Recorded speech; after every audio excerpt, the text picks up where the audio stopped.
오늘은 요셉의 2차 시험이라는 제목으로 말씀의 은혜를 나누도록 하겠습니다.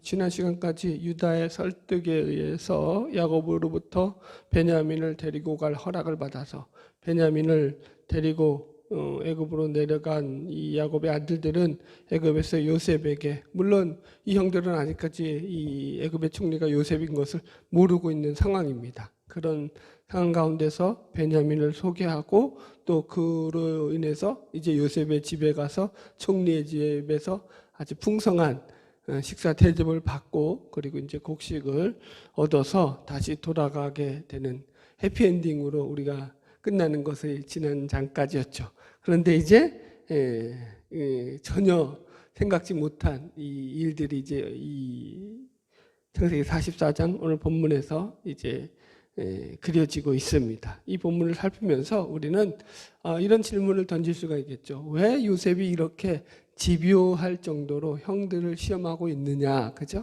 형들을 시험하는 이 요셉의 의도가 뭔지를 우리는 마음에 일단 질문을 가지고 본문을 살펴 나가야 되겠습니다. 자, 이제 1절부터 읽으면서 본문을 시작해 보겠습니다. 같이 읽어볼게요. 시작.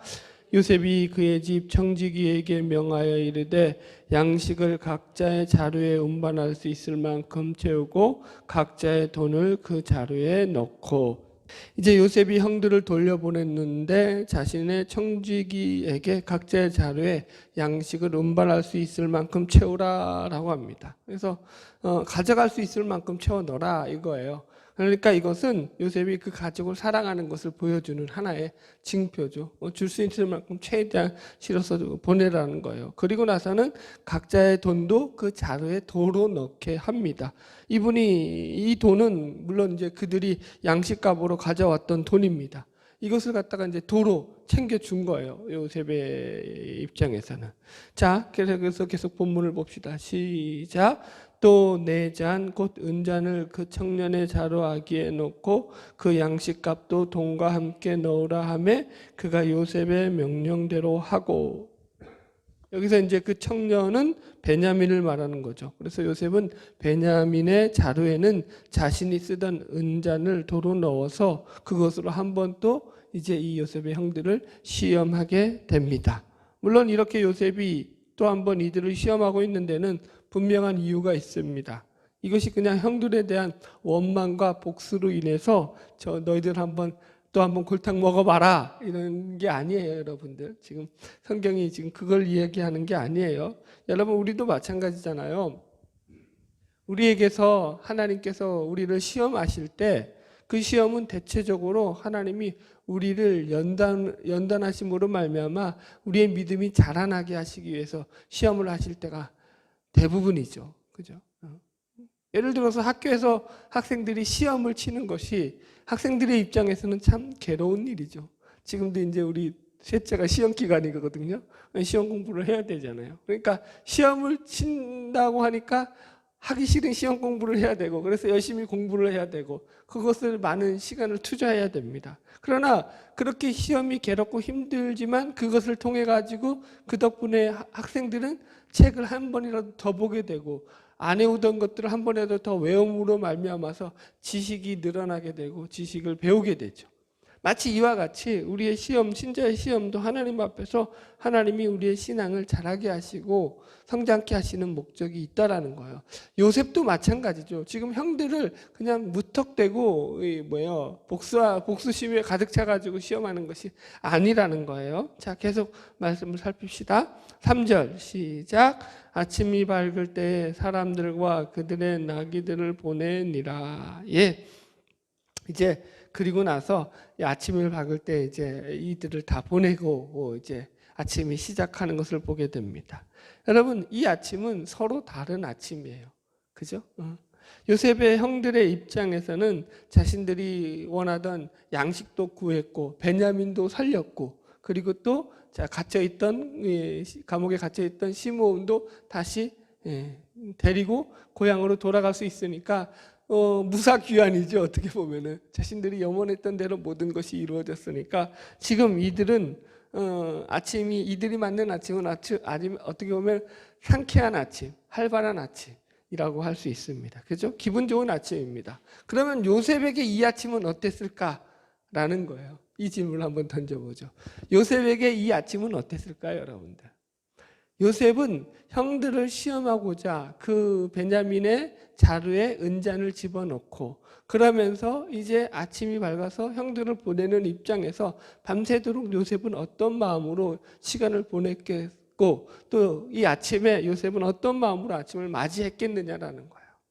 여러분 생각해 보십시오. 지금 베냐민에게 어떻게 보면 다시 죄를 뒤집어 씌우는 거예요, 요셉의 입장에서. 그래서 형들을 또 한 번 시험하는 거죠. 그럼 요셉의 머리가 여러분 좀 복잡하지 않았겠어요?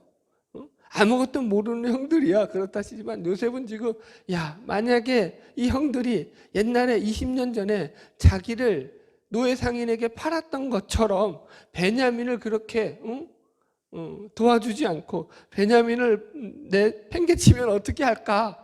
이런 고민들이 되겠어요, 안 되겠어요? 그럼 내가 어떻게 처신해야 될 것인가? 이런 생각들이 됐을 거 아니에요, 여러분들. 그러니까 요셉의 아침은요, 형들이 맞이했던 아침처럼 그렇게 평안한 아침이 아니죠. 지금 영적 전쟁터를 치르는 그런 아침인 거예요, 여러분.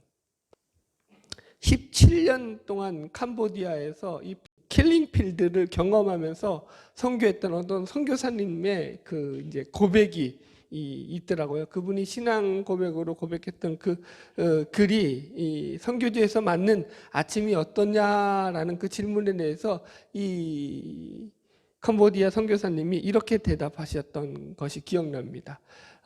제가 캄보디아에서 맞는 아침은 이스라엘 백성들이 광야에서 맞는 아침과도 방불한 아침이었습니다라고. 여러분 무슨 말인지 이해가시겠어요? 광야에서 맞이하는 아침이 어땠어요? 이스라엘 백성들이 광야에서 매일 아침을 맞이해요. 그게 어떤 아침이었죠? 여러분 보세요. 우리는 광야에서 아침하면 여러분 딱 떠오르지 않아요? 먹을 것이 아무것도 없죠. 그죠? 그들이 200만 명이라는 어마어마한 숫자가 이들이 의지하고 있는 곳은 딱 한 곳이에요. 이들이 바라보는 곳은 딱 한 곳이죠. 어디요? 하늘밖에 없어요. 하나님께서 그날 아침에 만약에 만나를 내려주지 않으면 그냥 굶어야 되는 거야. 그죠? 그날은 굶는 날이야. 이게 그냥 재수 없는 날, 재수 좋은 날 이 수준이 아닌 거예요. 그죠? 자신들의 생명을 하나님이 꽉 쥐고 계신 거예요. 그 속에서 살아가야 되는 거예요. 자기들이 어떤 무슨 존재 가치에 대해서 거기서 자기들이 이게 존내만내를 논할 그런 계제가 없는 아침이라고요. 지금 그 얘기하는 거라고요. 여러분 하나님의 은혜가 아니면 한순간도 살 수 없었다라는 게 선교사님이 아침을 맞이하는 고백이었던 것처럼 지금 요셉도 마찬가지예요. 여러분 이 아침은 요셉에게 치열한 아침인 거죠. 우리가 예수를 믿는 자들로서 어떤 아침을 맞이하며 살아가느냐라는 것을 우리가 여기서 묵상해 볼 수 있다라는 거예요. 여러분들은 어떤 아침을 맞이하고 있습니까? 물론 하나님께서 주시는 새날이고 새 아침이므로 감사함으로 아침을 맞이하실 것입니다. 이건 누구나 그런 신자라면 그런 고백이 있겠죠. 그러나 그런 고백 말고 그 이상으로 하나님께서 우리에게 허락해 주신 오늘이라는 날을 살아가는 자로서의 그 아침을 맞이할 준비를 하면서 맞이하느냐라는 거예요.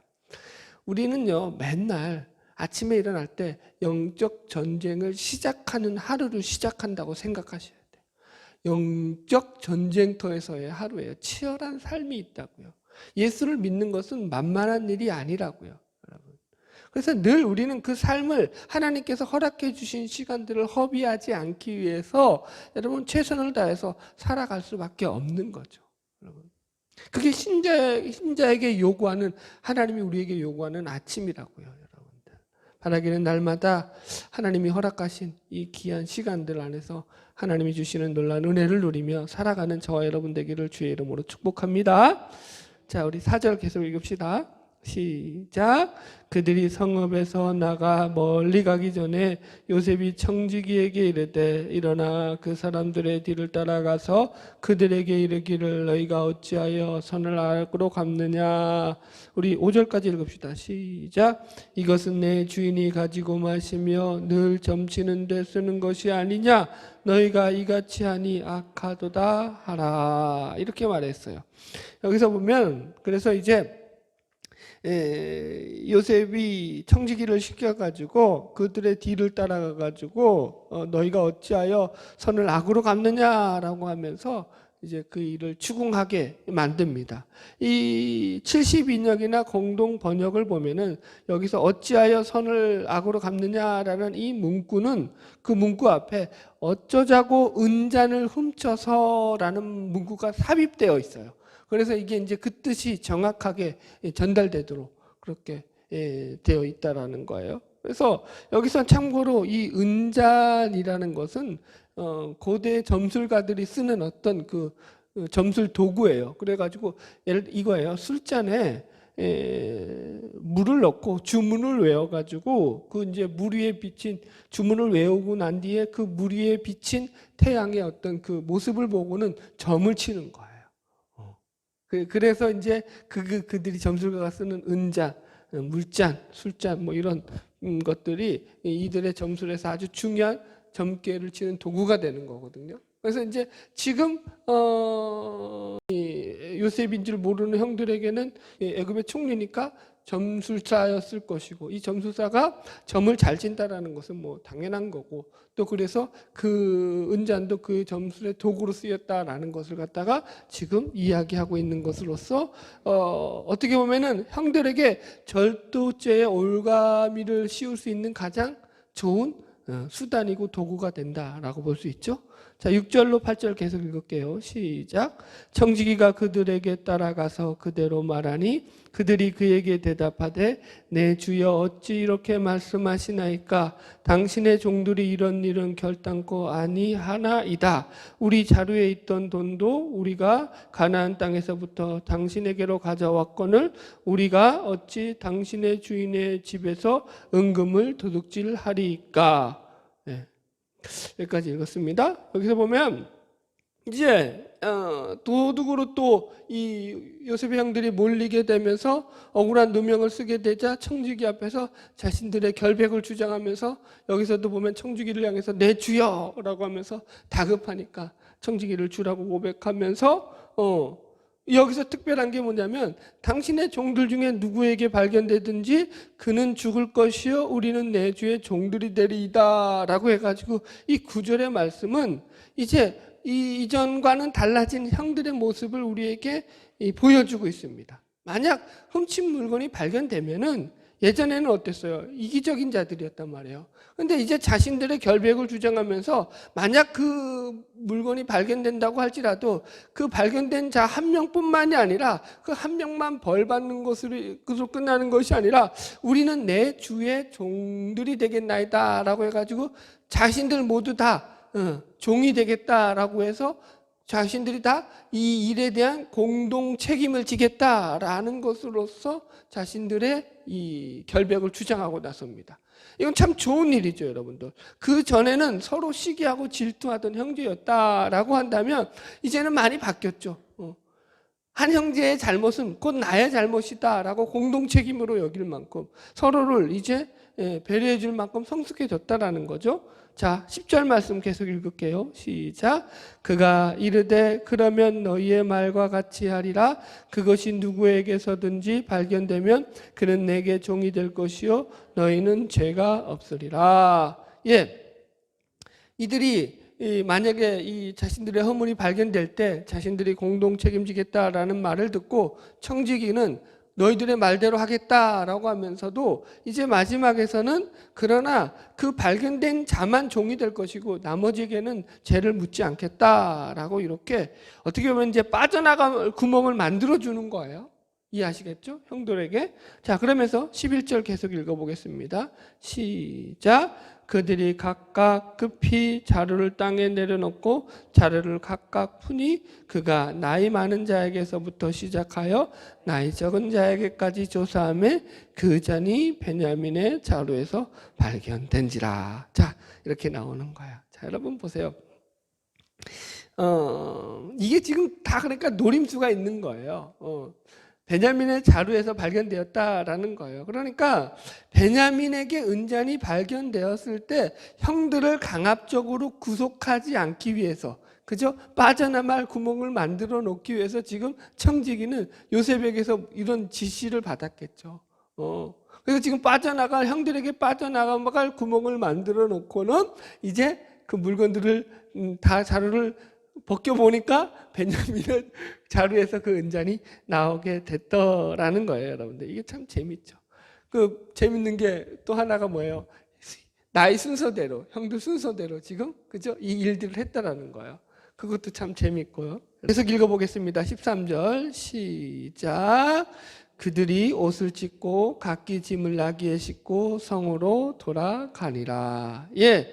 여기서 이제 옷을 찢었다라는 것도 옛날에 이제 요셉을 형들이 팔았을 때 그 맏형 르우벤이 요셉이 노예 시상인에게 팔려나가는 것을 보고 자기 옷을 찢었다라고 하잖아요. 그러니까 그때가 연상되지 않겠어요? 지금 또 그때가 상기되는 거. 자기 옷을 찢었다라는 것은 자신들의 죄들을 다시 상기하게 되는 그런 일들로 계속 사건이 몰아가더라는 거예요. 그러니까 요셉이 지금 의도하는 건 뭐예요? 계속 22년 전에 요셉의 형들이 자기를 노예 상인에게 자기를 팔아 넘기는 상황과 똑같이 몰아가는 거예요. 그래서 베냐민을 그들이 뭐예요?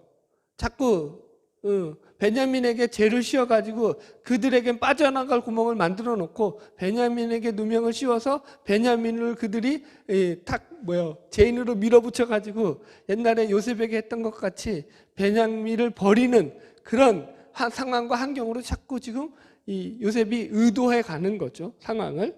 자, 14절부터 계속 읽을까요? 14절 15절 시작. 유다와 그의 형제들이 요셉의 집에 이르니 요셉이 아직 그곳에 있는지라 그의 앞에서 땅에 엎드리니 요셉이 그들에게 이르되 너희가 어찌하여 이런 일을 행하였느냐? 나 같은 사람이 점을 잘 치는 줄을 너희는 알지 못하였느냐?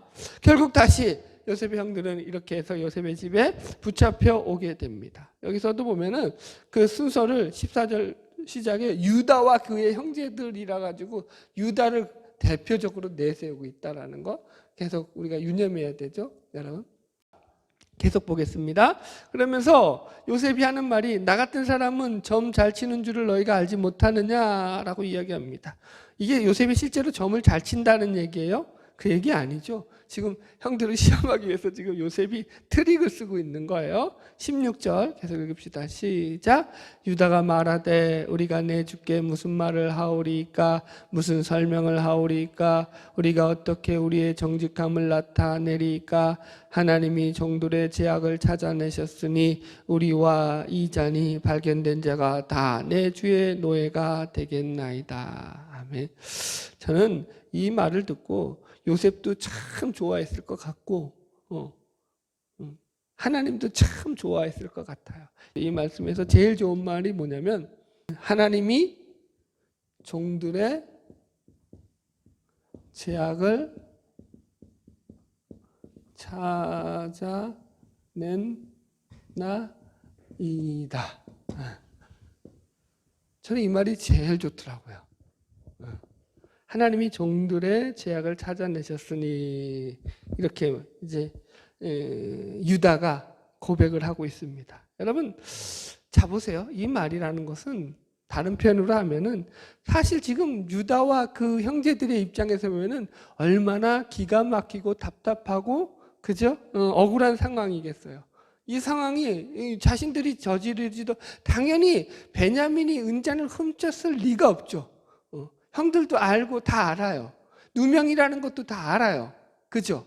억울한 상황이라는 거 자기들 다 알아요. 그런데 이들의 시선이 지금 자신들의 억울함과 답답함 그 환경에 항해 있는 것이 아니라 유다의 시선은 그 시선이 자신들의 그 답답한 상황을 넘어서 어디로 향해 있더라는 거예요. 이 말인즉슨 유다의 시선이 하나님을 향해 있었더라는 거예요.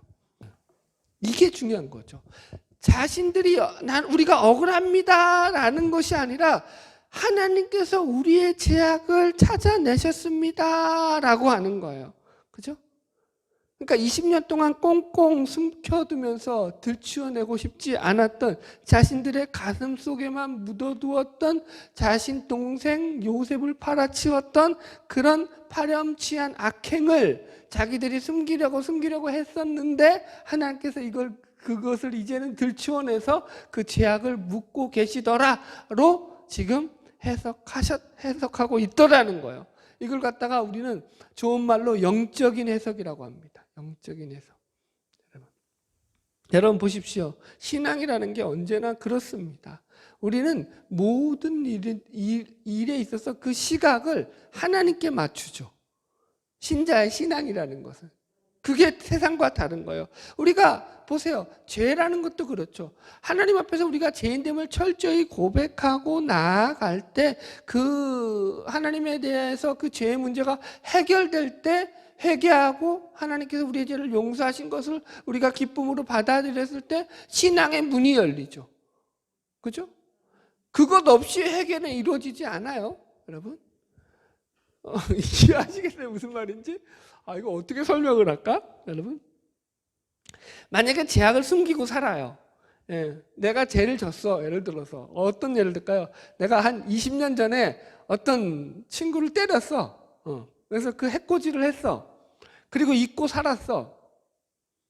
이게 그냥 여러분들에게 쉽게 비유하는 거예요. 그 죄가 남아있을까요? 사라졌을까요? 남아있다니까요. 하나님 앞에서는. 하나님은 그거 기억하고 계시다니까요. 해결 받으시라니까. 하나님한테서도 해결 받아야 되고 사람한테서도 해결 받아야 되고. 무슨 말인지 이해하시겠어요? 해결 안 받으면은 거기 가서 하나님 앞에 이제 처벌을 받든지 알아서 하셔. 그건 내가 어떻게 더 해드릴 수 없어요. 이 땅에 살 동안에 우리가 해결받을 문제를 해결받고 사시라고요. 여러분 이게 사실은 어려우면서도 어려운 게 아니라 우리 신자 어려운 게 아닌 것이 뭐냐면 우리 신자에게는 이 죄를 해결할 길이 열려 있기 때문이잖아요. 우리 하나님 앞에 우리의 죄를 아랠 수가 있다고요. 아뢰고 회개하고 해결하면 된다고요. 여러분 그래서 너무 중요한 거죠. 우리의 신앙이 하나님 앞에 열려 있는 신앙이 되기를 바랍니다. 여러분. 그러면 하나님께서 우리의 문제를 해결하시죠. 하나님께 닫아놓고 스스로 해결하겠다 이거는요 하나님의 사람이 아니에요. 일단은 여러분. 자 지금 유다가 이렇게 말하는 게 얼마나 요셉이 좋았겠어요. 계속 읽어봅시다. 17절 시작. 요셉이 이르되 내가 결코 그리하지 아니하리라. 잔이 그 손에서 발견된 자만 내 종이 되고 너희는 평안히 너희 아버지께로 도로 올라갈 것이라. 보세요. 요셉이 마지막 테스트를 하는 거예요. 자 이렇게 씁시다. 요셉의 마지막 테스트. 요셉의 마지막 테스트가 뭐죠 여러분? 요셉의 마지막 테스트. 자, 요셉의 제안은 이런 거예요. 인간적으로 보자면, 자, 답은 이거 풀어가면서 설명해 드릴게요. 인간적으로 보자면 베냐민 동생 한 명만을 남겨둔 채로 고국으로 돌아가면 자신들은 노예로 살지 않아도 됩니다. 그죠? 그리고 도의적으로도 베냐민의 자루에서 은잔이 나왔지 자신들의 자루에서 은잔이 나온 게 아니에요. 그러니까 얼마든지 이 요셉은 이 형들로 하여금 모든 책임을 베냐민에게 전가시키고 자신들은 빠져나갈 수 있는 길을 계속해서 열어두고 있습니다. 여러분. 그리고 만약 요셉의 형들이 이 요셉의 마지막 테스트에 통과하지 못하고 그죠? 베냐민을 팔아 넘겼다면 예전처럼 아마 이들은 요셉이 애굽의 총리인 것을 꿈에도 모르고 그냥 헤어지고 말았을 것입니다. 여러분 이 말씀을 읽으면서 여러분 이 생각을 해야 돼요. 이 넓은 길이 있고 좁은 길이 있다. 이게 뭐라고 표현할까요? 좁은 문 테스트라고 할까요? 좁은 길 테스트. 좁은 문 테스트, 좁은 길 테스트. 무슨 말이에요? 세상이 가고 있는 멸망길은 다 넓은 길이라고요. 빠져나갈 길이 있다고요. 그래야 안 길어요, 여러분들. 자, 여러분, 세상 사람들은 예수를 안 믿는 이유를 천 가지 만 가지 될 수 있다니까요. 이렇게 제가 예를 들어 볼게요. 제가 이제 부목사 시절에 신방을 갔는데 아내만 교회를 나오고 남편이 교회를 안 나오는 거예요. 그 가정에서 신방을 하는데 마침 신방하는 그 시간에 남편이 집에 이제 그날 쉬는 날이라 가지고 있었던 거예요. 같이 예배드리고 제가 이제 함께 교회 나오라고 권면을 하니까 그 남편분이 이럽니다. 아이고 목사님, 제가 담배도 피우고 술도 먹어서 아직 교회를 못 나가겠습니다. 제가 담배 끊고 술 끊으면 교회 나가겠습니다. 아주 그냥 유식하게 말을 하더라고요. 그래서 제가 뭐라 그랬냐면, 아이고 술 먹고 담배 펴도 아무도 뭐라고 안 합니다. 교회 나오시기 바랍니다. 그리고 신방을 마쳤습니다. 또 어떤 분은 이 교인한테 사기를 당한 거예요. 교인한테 이제 이 교회 나와가지고 새신자 때 나왔다가 그 교회 자기가 믿는 그런 자기를 이끌었던 그 건사라는 사람이 돈을 빌려갖고 안 갚은 거예요. 그게 괘씸해서 그 뒤로는 이제 교회는 쳐다도 안 본다. 그러더라고요. 여러분 예수를 안 믿고 교회 안 나갈 이유는 수도 없이 많다니까요. 제가 늘 말하잖아요. 예배 안 드릴 이유는 지금도 여러분 변명을 만들려면 수도 없이 만들 수 있다니까요. 예배 드리는 게 기적이라니까요. 이 자리 나온 게 기적이고 은혜인 줄 믿습니다. 여러분 넓은 길과 좁은 길이 있다고. 예수 믿는 길은요 어떤 길이죠? 좁은 길이에요. 늘 명심하시라고요. 넓은 길이 아니라고요. 도의적이고 세상적이고 인간적으로 생각하면 얼마든지 빠져나갈 수 있고 얼마든지 여러분 도망칠 수 있는 길을 지금 만들어 놓고 요셉이 지금 형들을 시험하고 있다고요. 그 길로 가나 이 길로 가나 어느 길로 가야 돼요? 좁은 길. 좁은 길은 죽는 길이잖아요. 그런데 사실은 자기들 거 포기해야 되는 길이잖아요. 지금 요셉이 그걸 지금 형들에게 요청하고 있는 거죠. 자, 이 요청에 대해서 이제 유다의 변론이 18절부터 시작됩니다. 같이 읽읍시다. 시작. 유다가 그에게 가까이 가서 이르되 내 주여 원하건대 당신의 종에게 내 주의 귀에 한 말씀을 아뢰게 하소서. 주의 종에게 노하지 마소서. 주는 바로와 같으심이니이다. 예, 이제 변론하면서 이 요셉에게 이 애굽의 총리에게 하는 말이 당신은 바로와 같습니다라고 해서 이 애굽의 총리가 막강한 그죠? 권력을 가지고 있음을 지금 인식하고 있다라고. 그러니까 자신들의 생사 여탈권을 가지고 있다라고 지금 인식하면서 이 이야기를 하는 거예요. 그러니까 자신들이 이 이야기를 해서 자신들이 죽을지도 모른다라는 각오로 이야기를 하는 거예요. 우리가 쉽게 비유하면 누구예요? 그 에스더가 죽으면 죽으리다. 하고 똑같은 거예요. 자, 19절로 20절 계속 읽읍시다. 시작. 이전에 내 주께서 종들에게 물으시되 너희는 아버지가 있느냐 아우가 있느냐 하시기에 우리가 내 주께 아뢰되 우리에게 아버지가 있으나 노인이요 또 그가 노년에 얻은 아들 청년이 있으니 그의 형은 죽고 그의 어머니가 남긴 것은 그뿐이므로 그의 아버지가 그를 사랑하나이다 하였더니. 자, 이제부터 이제 이 야곱의 가족사가 시작됩니다. 여러분들 이게 가슴 아픈 이야기죠, 사실은. 먼저 여러분 이 유다가 이 야곱의 가족에서 이 야곱을 생각하는 아버지에 대한 생각이 이렇게 나와요. 여기 보니까 20절에 우리가 내 주께 아뢰되 우리에게 아버지가 있으니 노인이요라고. 야곱을 갖다가 아버지 야곱을 갖다가 뭐라고 한다고요? 노인이요. 이건 물론 생물학적으로 나이가 130이나 되어서 늙은 아버지이기 때문에 노인이라는 말도 순리적으로 맞는 말이지만 여기서는 저는 그런 어떤 생물학적인 나이를 이야기한다기보다는 정신적인 그런 어떤 멘탈적인 측면에서 노인이라고 말했다라고 어떤 심리적인 요인으로 해석을 했습니다. 무슨 말이냐면은 노인이라는 말이 여기서는 무슨 말이냐면은 더 이상 힘을 쓸 수 없고 가족들을 돌볼 수 없어서 반대로 가족의 도움을 받아야지만 살아가는 상태에 있는 사람이라는 뜻이에요. 그걸 다른 말로 하면 이제 야곱이는 이 자신들이 도와주고 도움을 줘야지만 살 수 있는 분으로 이 아버지를 해석하고 있더라는 거예요. 유다가 여러분들. 그럼 이게 한번 생각해 보십시오.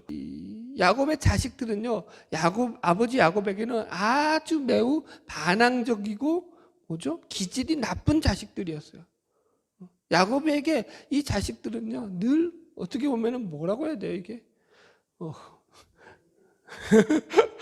이 눈에 가시라고 해야 돼요?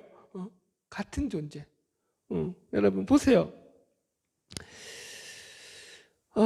그 딸 디나 겁탈 사건에서도 마찬가지로, 그죠? 그 아들 시몬과 레위가, 그죠? 하물 족속을 몰살시키고 나서는 아버지가 너희들 왜 그랬냐 그러니까 그냥 우리가 아버지 가만히 있어야지 그게 옳은 거야 하면서 아버지께 대들죠. 오히려 잘했다고 큰 소리죠. 사람을 그렇게 죽여놓고. 그리고 야곱이를 뭐요? 위기 가운데 몰고 갔죠. 그 형 르우벤도 그 즈음에 해가지고 그 아버지의 첩이었던 비라와 통관을 하죠. 이런 일들이 계속적으로 벌어진다고요. 아버지를 우습게 여겼죠.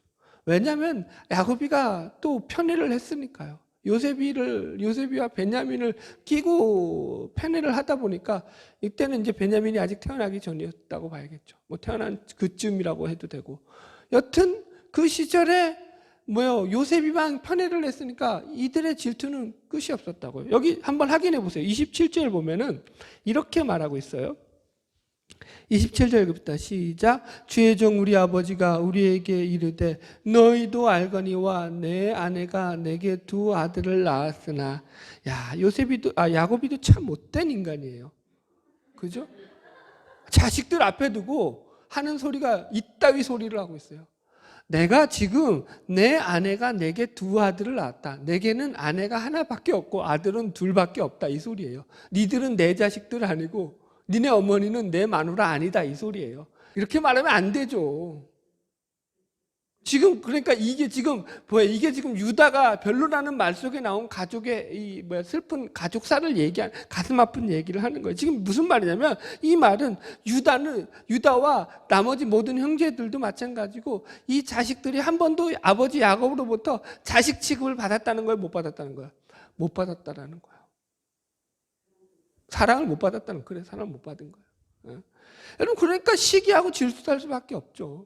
아버지 말을 귀뚱해도 안 들을 수밖에 없죠. 그렇게 자랐다라는 거예요. 그게 슬픈 가족사였다라는 거예요. 그런데 지금 유다가 이 이야기를 하는 이유가 뭐냐면 자신들이 아버지로부터 그렇게 소외를 받고 그래서 이게 아버지를 아버지라 못 부르는 홍길통처럼 자랐다. 그래서 억울하다라는 것을 이야기하려는 것이 아니라 30절 보세요. 30절.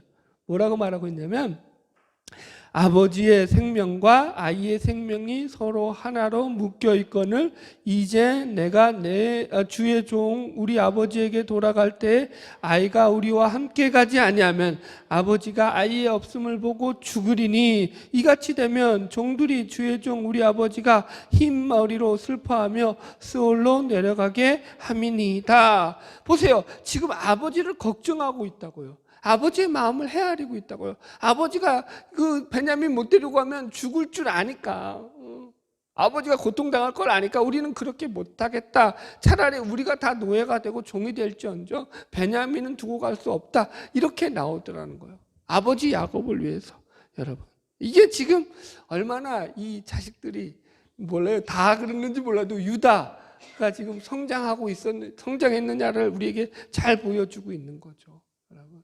이 아들들이 변했다라는 게 여기 21절부터 26절까지 읽으면은 이 말 속에 유다가 이 자식들이 변했다라는 것을 우리에게 잘 보여주는 그런 말들이 많이 나와요. 같이 읽읍시다. 21절부터 26절까지 시작. 주께서 저 종들에게 이르시되 그를 내게로 데리고 내려와서 내가 그를 보게 하라 하시기로 우리가 내 주께 말씀드리기를 그 아이는 그의 아버지를 떠나지 못할지니 떠나면 그의 아버지가 죽겠나이다. 주께서 또 주의 종들에게 말씀하시되 너희 막내 아우가 너희와 함께 내려오지 아니하면 너희가 다시 내 얼굴을 보지 못하리라 하시기로 우리가 주의 종 우리 아버지에게로 도로 올라가서 내 주의 말씀을 그에게 하려었나이다. 그 후에 우리 아버지가 다시 가서 곡물을 조금 사오라 하시기로 우리가 이르되 우리가 내려갈 수 없나이다. 우리 막내 아우가 함께 가면 내려가거니와 막내 아우가 우리와 함께 가지 아니하면 그 사람의 얼굴을 볼 수 없음이니이다. 아멘. 여러분, 여기 대화 속에서 여러분들 잘 보시면 이제 이 유다가 자기 동생 베냐민을 통해서 베냐민에 대해서 이야기할 때, 표현할 때 쓰는 단어가 나와요. 여기 뭐라면 아우라고도 나오고 우리 막내 아우라고도 나오고 아이라고도 나와요. 아이라는 말은 29절 이하에서 보면 29절 이하로부터 33절까지 여러분들 집에 가서 찾아보세요. 세보세요. 몇 번 나오나. 29절에서 33절까지 8번이나 나와요. 무려. 그 아이라고 나와요. 이게 그러니까 쉽게 말해서 베냐민을 바라보는 형들의 시선이 그랬다라는 거예요. 내 사랑스러운 막내 아우, 이 아이와 함께 가지 않으면 우리도 못 갑니다. 라고 지금 계속 그러니까 자신들이 아끼고 사랑하는 동생으로 베냐민을 표현하고 있더라는 거예요. 옛날같이 시기하고 질투해서 요셉을 팔아먹었던 그 시기심과 질투심에 가득 찬 눈으로 동생을 바라보는 것이 아니라 이게 지금 달라진 형들의 시선이었다라는 거예요, 여러분들. 여러분, 이게 그러니까 참 어떻게 보면은 가슴 아픈 가족사이면서도 우리에게 좋은 신앙의 본보기를 보여주는 그런 내용들일 수 있죠. 아픔이 없는 가족이 어디 있어요? 가족 가운데, 그죠? 상처가 없는 가족은 어디 있어요? 다 있다고요. 운디드 힐러라는 말을 쓰죠. 상처 입은 치료자. 상처는 누구에게 입죠? 가족에게 입죠. 대부분 가족에게 상처. 가까이 있는 사람이 상처를 줘요. 가까이 있는 사람들이 몹쓸 말을 하고 가까이 있는 사람들이 해서는 안 될 말을 해서 상처를 입죠. 그런데 그 상처가 우리가 그 상처만 가지고 있으면 그것은 이제 병이죠. 아픔이죠. 그러나 우리는 운디드 힐러가 된다고요. 상처 입은 치료자가 된다고요. 상처 입은 치료자가 될 수 있는 것은 하나님께서 우리가 맞은 상처, 우리가 당한 아픔을 대신 당하시고 고통을 받으셔서 우리를 치료해 주시기 때문입니다. 그래서 우리는 그 상처에서 나음을 받아서 하나님 앞에 새로운 치료자로서 서서 살아갈 수 있게 되는 거죠. 이게 신자가 가진 놀라운 신앙의 특권입니다. 자, 우리 다시 한번 확인해 보세요. 27절 읽고 이제 말씀 정리합시다. 주의 종 우리 아버지가 우리에게 이르되 너희도 알거니와 내게 아내가 내게 두 아들을 낳았다. 이렇게 표현하고 있어요. 아까도 설명했지만 여러분, 이 표현을 보면 유다가 아버지 야곱으로부터 자식이라는 인정을 한 번도 못 받았다는 얘기예요. 그죠? 이게 무슨 말인지 한번 곰곰이 생각해 보세요. 아버지 야곱이 요셉과 베냐민만을 자식으로 생각했어요. 지금 요셉이 없으니까 베냐민만을 자식으로 생각했어요. 평생을, 이 사람들의 나이가 지금 몇 살인지는 모르겠는데 평생을 지금 그렇게 살았어요. 여러분, 자, 이 말을 들으면서 자, 이제 시각을 바꿔봅시다. 요셉의 시각으로 바라보세요. 이 지금 유다가 하는 말을 요셉이 들으면서 어떤 마음을 가졌을까요, 요셉이? 자, 요셉이 지금 나이가 중년이 된 나이예요. 이제는 자식들을 키우고 있는 나이라고요. 어릴 때는 깨닫지 못했죠. 아버지가 자기만 사랑하는구나. 그래서 형들이 대접을 못 받고 형들이 자기를 미워하는 걸 그냥 뭐랄까요? 이걸 어린 나이에는 왜 형들이 자기를 저렇게 미워하는지 그 미움의 본질을 깨달을 그런 정신 연령이 안 됐죠. 이해하시겠죠? 아버지로부터 온 그런 서름과 아픔이 있었어요, 가족 가운데. 그런데 이제는 그걸 깨닫는 거죠, 요셉이가. 이런 거예요. 지금 사실은 여기서는 가해자는 누구죠? 요셉의 형들이고, 그죠? 피해자는 요셉이었단 말이에요. 이해하시겠죠? 그런데 유다의 이 말을 들으면서 상황이 역전되더라니까요. 어떻게 역전돼요? 형들이 나를 판 이유에 대해서, 형들이 그렇게 당했던 고통에 대해서, 아픔에 대해서 요셉이 이해를 하는 거예요. 어떻게 해요? 아버지가 우리 형들을 저렇게 무시했구나. 저렇게 사람 취급 안 했구나. 형들이 저렇게 외롭게 외면당하고 멸시받으며 천대받으며 살았었겠구나, 형들이 아팠겠구나를 아는 거죠. 이제는 아는 나이가 됐기 때문에. 이해하시겠죠? 이 말이 지금 그런 의미를 담고 있다고요. 사랑이란 게 그래요, 여러분. 한쪽의 일방통행으로 이루어져 있지 않아요. 회복이라는 것도 마찬가지죠. 서로가 같이 흘러야 된다고요. 같이 흐른다고요. 지금 요셉도 마찬가지고 유다도 마찬가지고, 그게 같이 흐르는 거예요. 통정적으로 흐르는 거예요. 일방적으로 때리지 않아요. 일방적으로 맞지도 않고요. 서로 그게 상호작용 속에서 일어나는 일들이죠. 거기서 상처를 입죠.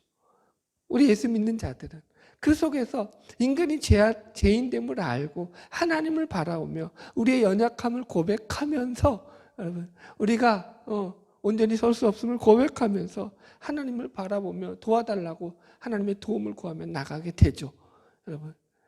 여러분, 이게 지금 요셉의 2차 시험에서 이루어지고 있는 놀라운 어떤 인생의 역전 드라마죠. 그러지 않습니까? 요셉이 여기서 그 마음이 열리는 거죠. 유다의 말을 듣고 열리는 거예요. 아, 형들이 나보다 더 아팠겠구나.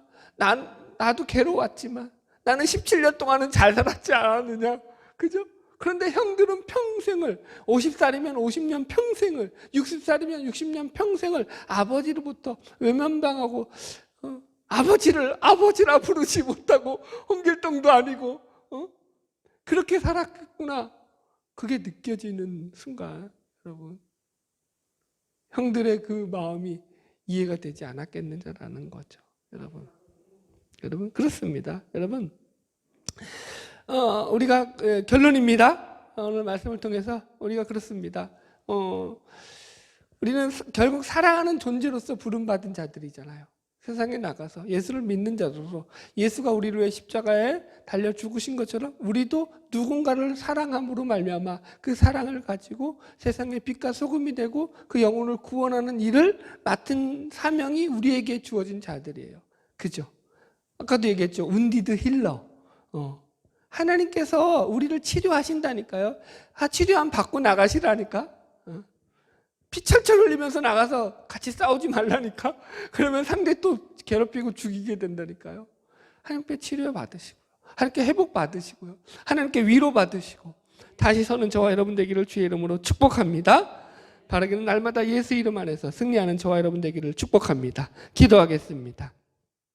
하나님 아버지 감사합니다. 우리가 세상에 나가서 빛과 소금이 될 수 있는 것, 우리가 상처가 없고 고통이 없고 아픔이 없기 때문이 아니라 우리가 가진 상처와 아픔과 고통을 예수 그리스도께서 다 대신 당해주시고 대신 감당하셔서 치유하시고 회복하시고 고쳐주셨기 때문인 줄로 믿습니다. 하나님, 우리가 그 사랑을 가지고 세상에 나가 더욱더 주의 사랑을 증거하는 증인들로 서게 도와주시옵소서. 감사드리며 예수님의 이름으로 기도하옵나이다. 아멘.